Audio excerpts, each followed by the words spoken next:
আজিগড় medical college এবং হাসপাতালে তরুণী চিকিৎসককে ধর্ষণ ও খুনের বিচারের দাবিতে শপথের মিছিল জুনিয়র ডাক্তারদের। সিবিআই এর উপর চাপ বাড়াতে শুক্রবার স্বাস্থ্য ভবন থেকে সিজিও কমপ্লেক্সে মিছিল করে জুনিয়র ডাক্তারেরা। এদিনের মিছিলে অংশ নিয়েছিলেন হাজার হাজার সাধারণ মানুষ থেকে শুরু করে নাগরিক সমাজ এবং টলিউডের অভিনেতা অভিনেত্রীরা। জানা গেছে এদিন মিছিলের পরেই ধর্ণা তুলবেন জুনিয়র ডাক্তাররা। 11 দিনের মাথায় স্বাস্থ্য ভবনের সামনে থেকে ধর্ণা তুলেছেন জুনিয়র ডাক্তারেরা। এবার তারা কাজে ফিরবেন, দাঁড়াবেন বন্যা কবলিত দুর্গতদের পাশে।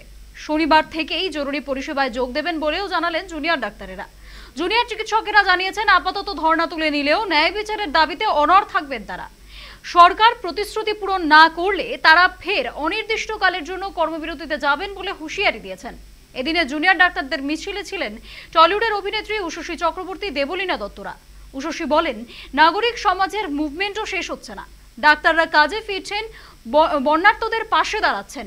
আমরা তাদের পাশে সহায়ক সংহতি জানাচ্ছি।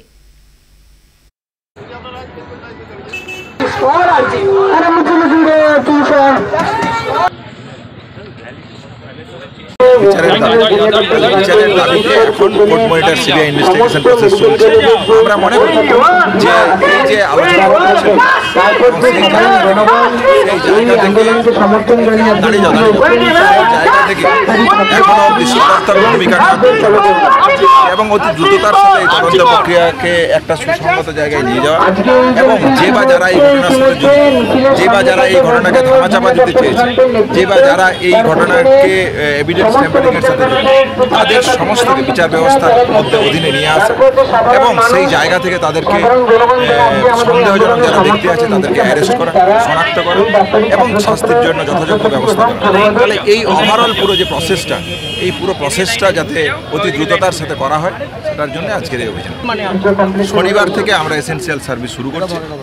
বাকি সেফটি, সিকিউরিটি এবং থ্রেড কালচার সংক্রান্ত যা তথ্য আছে সেইগুলো পুরো বিষয়টাকে আমরা সামনে রেখে আলোচনা করে পরবর্তী যে সিদ্ধান্ত, আমাদের যে ফন্ড তৈরি হয়েছে সেই ফন্ডের থেকে পরবর্তী সিদ্ধান্ত জানাবো। সিকিউরিটির বিষয়ে বা কলেজে পরবর্তীকালে কমপ্লেন কমিটি, রুগীর জন্য প্রপার সেন্ট্রাল রেফারেন্স সিস্টেম এগুলো পেয়ে থাকলো, এগুলো কেমন ইমপ্লিমেন্টেশন হয় এগুলো আমাদের দেখার, সেগুলোর উপর নজর থাকবে। তার সাথে সাথে চিফ সেক্রেটারির উপর আমাদের যে পদত্যাগের দাবি, ওনার যে সাসপেনশনের দাবি, সেটাও এখনও ফুলফিল হয়নি, সেগুলোর উপর থাকবে এবং সেই লড়াই আমাদের চালিয়ে থাকবে। এবং এটা আজকে কিন্তু কোনোভাবেই মুভমেন্ট শেষ হচ্ছে না, ওদেরও মুভমেন্ট শেষ হচ্ছে না।